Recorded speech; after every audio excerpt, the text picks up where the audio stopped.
Practice Test 4. Section 1. In this section, you will hear a conversation between a visa officer and an applicant. You have 30 seconds to read the questions first.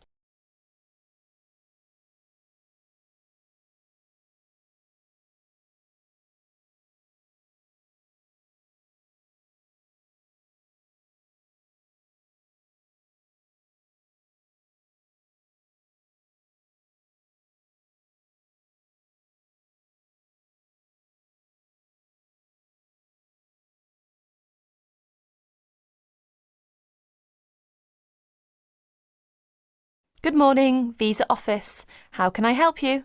Good morning. I'd like to apply for a visa to Australia, please. Certainly, sir. I'll just get a form and then I'll need to take some details down. OK, here we go. Right. Can I have your name, please? Yes, it's Akamora, Kelly Akamora. How do you spell that, please? K-E-double-L... No, your family name, please. Oh, sorry. It's O-K-A-M-U-R-A. O-K-A-M-U-R-A. And your address? Apartment 106, Kingston Street, Hawaii. Kingston Street, Hawaii. Yes, that's correct. So you're an American? Actually, I was born in Japan, but moved to Hawaii 6 years ago. And can I have your age, please, Mr. Okamura? I'm 32. Are you married? Yes, I am. My wife's Chinese. And will your wife accompany you to Australia? Yes, she will. In fact, that's the reason we want to go. Her sister lives in Sydney. And do you have any relatives living in Australia? I used to have an uncle, but he died several years ago. Now there's only my sister-in-law and my wife's cousin. So the purpose of your trip is to visit your wife's relatives, am I correct? Well, not exactly. Mainly because I have my own training company and I will be looking for business opportunities. Although I do want to do some travelling as well. You know, see some of the sights, that sort of thing. Although I don't intend to work in Australia. And your wife? What will she be doing? She'll be studying English. She wants a student visa. And how long do you plan to stay? About 1 year, I guess. Well, I'm afraid a standard tourist visa is only valid for 30 days, although in your case, we can issue you with a business visa. Business visas last for 6 months, but you will be able to renew it. We can give your wife a 12-month visa, though. 6 months is okay, so what do I need to do now? Come along to the office any time during weekdays, but it must be office hours. We close at 5:30. And bring along 2 passport-size photos, and your passport, of course. Your wife will also need 2 photos, so that's 4 passport-size photos in total. Okay, thank you for your help. Bye. Bye. That is the end of section 1. You will have half a minute to check your answers.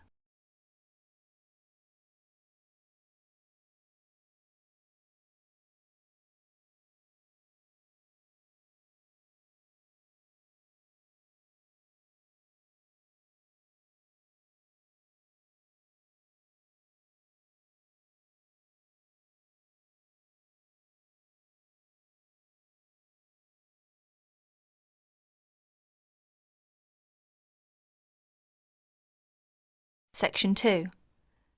You are going to hear an introduction to the facilities and regulations of the main university library. You will hear 3 different speakers describe different aspects of the library. First, you have some time to look at questions 11 to 20.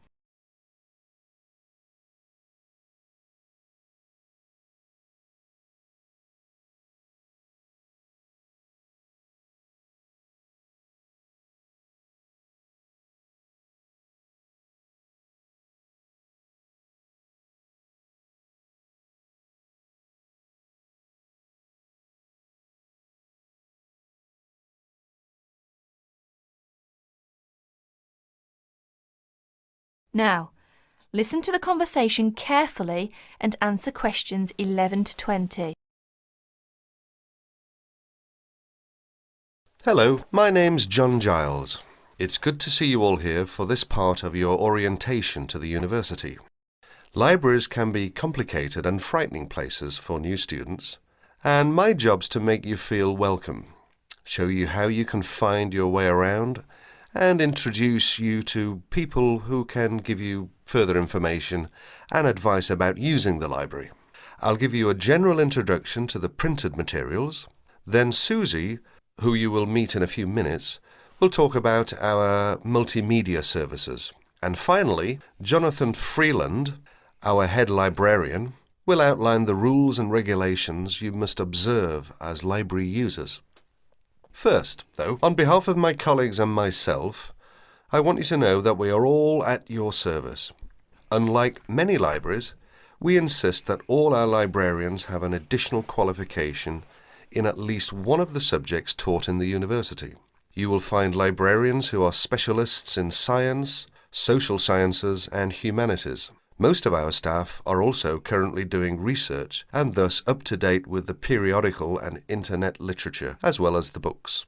The second advantage we enjoy here is that all our books and periodicals are available from this building. Some of them have to be ordered from our underground stores, known as the stacks, but you don't have to visit more than one building to find the materials you need. This is because we are purpose-built. Now, how do you find your way around? As you no doubt saw in the entrance hall, there is a plan of the library showing you where the books and periodicals can be found for any particular subject. We keep the books and periodicals for each subject on the same floor, so for instance, environmental sciences are colour-coded green and are housed on the ground floor towards the front.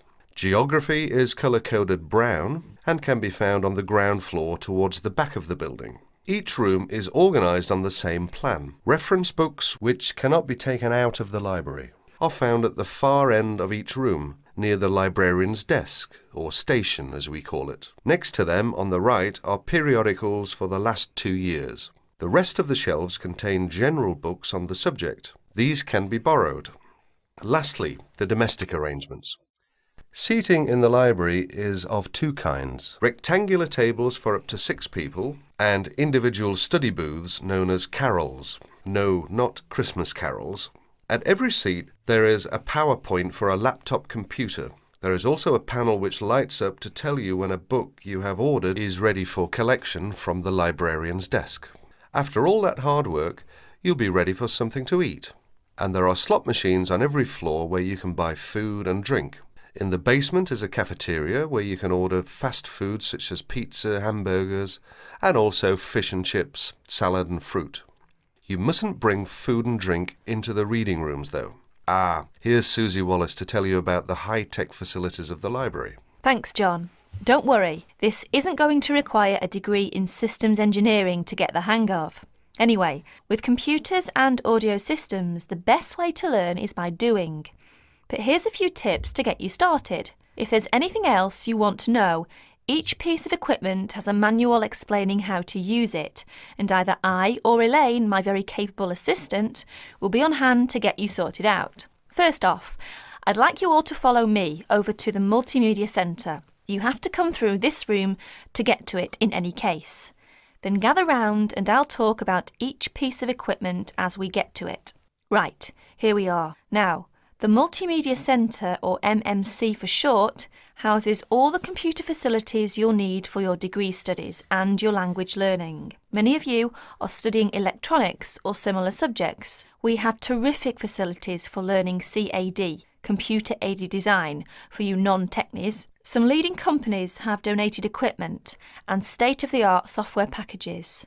That's a spin-off from our thriving Industry Links programme. Many of you will be going on for your job experience. But to get back to the point, we have 44 PC terminals and 6 Macs. The Macs are loaded with fantastic software for you, art and design and textile design students.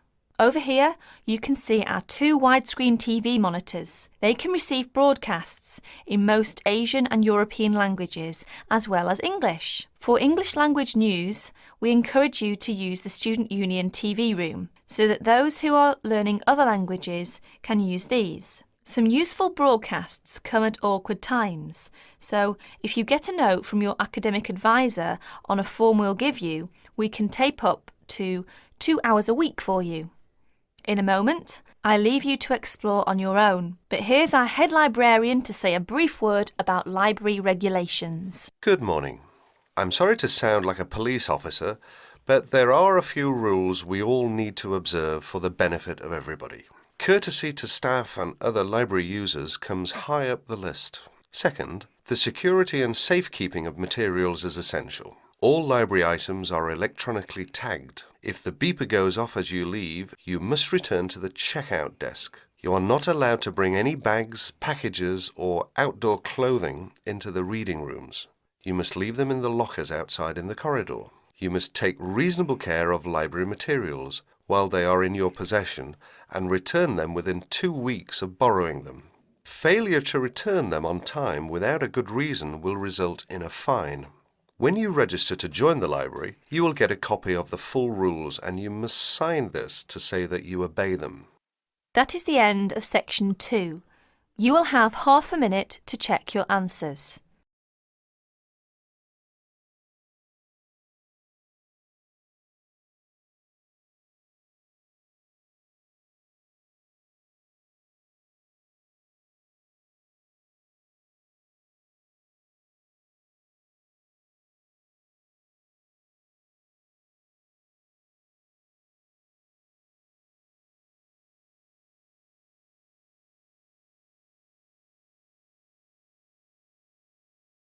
Section 3.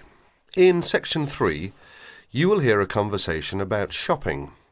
Masahiro is an international student who has just arrived from Japan, and Anna and Will are doing some shopping with him. You have some time to read questions 21 to 26 first.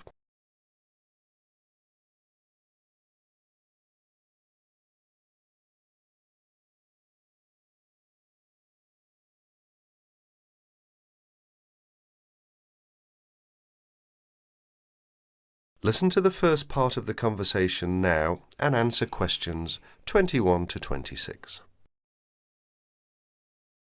Here we are, guys. I'm going to stop by Bergner's first. I might just get lucky today. Who knows? Some of their dresses might be on sale. Bergner's? It's a fairly well-known department store, sort of like Penny's. They've got some quality stuff. Do you want to check it out? Why not? I need to get something for Lisa's birthday. She's into name brands. Any suggestions? A Gucci handbag or a Calvin Klein t-shirt might be nice. Designer perfume is another option. Which reminds me, I have a 15% discount coupon for Learners and Pennies. I hardly ever shop at Learners. I'm not that big on women's clothing. I rarely shop at Pennies. So go ahead and use the coupon if you can. Here they are. Thanks a lot, Will. That's really very thoughtful of you. My pleasure, ma'am. Oh no, I was supposed to give Liz a buzz an hour ago. Hope I have a quarter. Need a nickel? Actually, I don't have anything but pennies in change. Does any of you have $1 in change? Sorry, I don't, but I do have 35 cents on me. Will that be okay for the phone call? Great. I really appreciate it. I'll make it quick. Do you guys want to go ahead? We'll wait. Just don't forget us. I won't. Why don't we just meet here in 30 minutes? Sounds good. I guess I'll just look around. Can I help you, sir? No thanks, I'm just looking. Well, just out of curiosity, how much is that necklace? $29.99. Really? My sister's birthday is tomorrow. She loves jewellery. I just wasn't sure I could afford it. You'll find that a lot of our stuff is amazingly affordable. Well, that's certainly nice to know. I'll take it. It's a good choice. I'm sure she'll love it. Let's hope so. Cash or charge, sir? Charge, please. Do you accept Discoverer? Yes, we do. Great.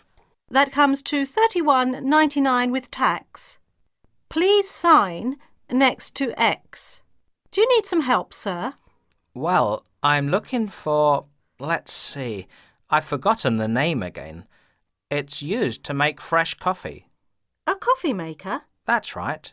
Well, we have a few in kitchenware, which is upstairs. Thank you. You're welcome. Oh, there you are, Masahiro. What did you get? Just a simple coffee maker. Good choice. And you, Will? Find anything interesting? A necklace for Stephanie's birthday. Lucky her. Did you get anything? Just a couple of silly earrings that I liked. I did a lot of window shopping. That can't hurt. True. Well, do you guys need anything else from this place? One last thing. Oh no, I've forgotten what you call it. Just describe it and we'll probably figure out what it's called. It's a crystal container for flowers with long stems. I need to get one for my mum. Oh, a vase! That's it. They should have a bunch in giftware. Let's go to get one. I'm going to have to stop by Jewel on my way home. Is that okay with you guys? I'm almost completely out of groceries. No problems. I could pick up a couple of things too. Look at questions 27 to 30.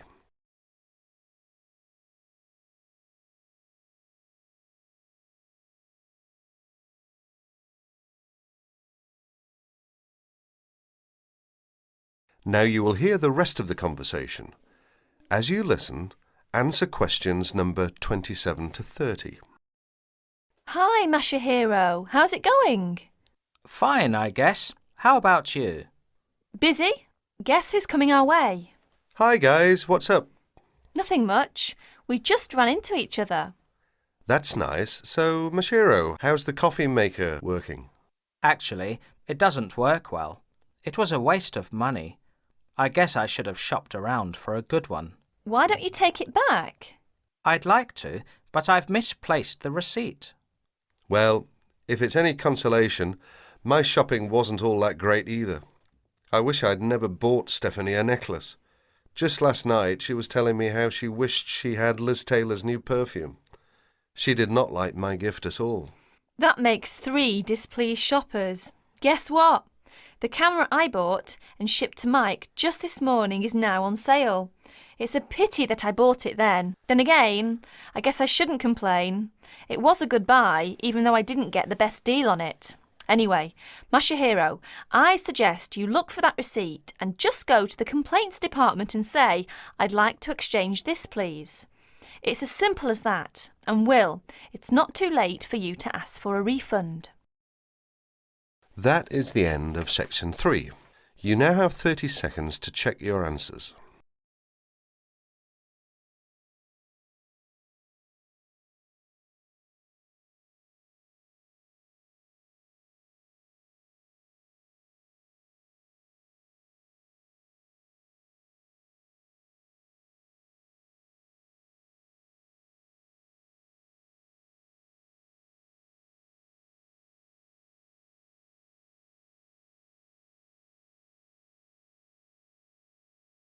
Section 4. You're going to hear a short talk about the banks in Britain. As you listen, complete the statements by writing no more than 3 words in the spaces provided. Now you have some time to read questions 31 to 40 first.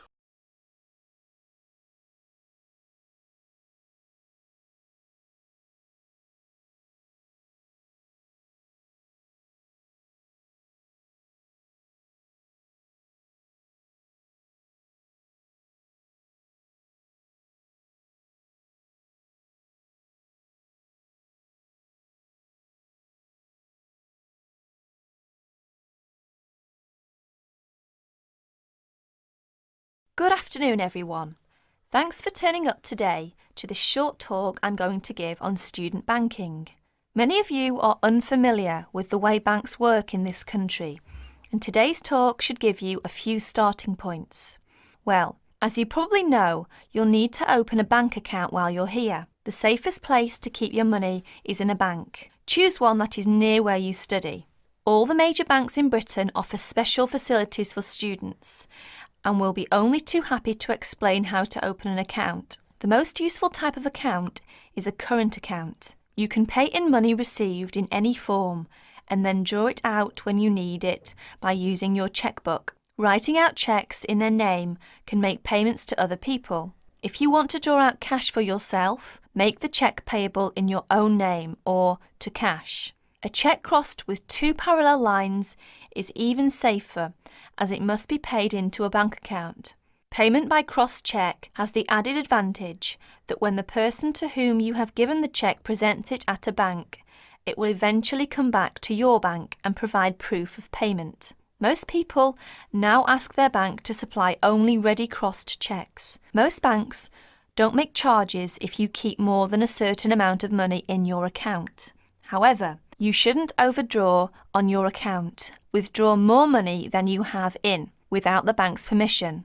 If you borrow money from the bank, there will be an interest charge. You will also have to pay a small charge to convert foreign currency paid into your bank into sterling. If you have more money than you need for month-to-month expenses, it is a good idea to open a deposit account for some of it, where it can earn interest. This interest is taxable, but if your bank knows that you are not normally resident in Britain, then you do not pay tax on it. You can't pay by cheque on a deposit account, and to withdraw money, you should give the bank 7 days' notice, or you'll lose 7 days' interest. When you have established yourself as a satisfactory customer with the bank, they can issue you with a cheque card. This is really an identity card, which guarantees that correctly written cheques up to the value of £50 will be honoured by the bank. A cheque card can be very useful, as many shops and enterprises, particularly in London and the cities, will not accept a cheque unless a cheque guarantee card backs it.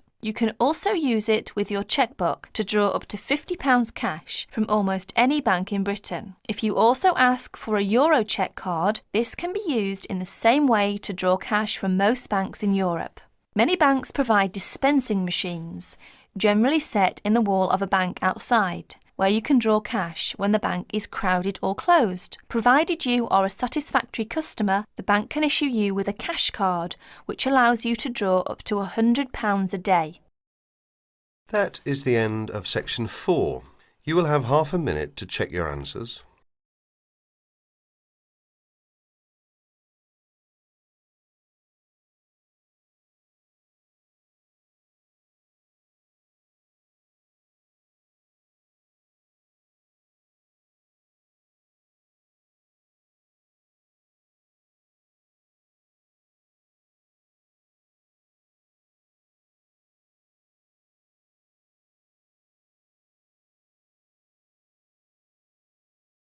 That is the end of practice test 4.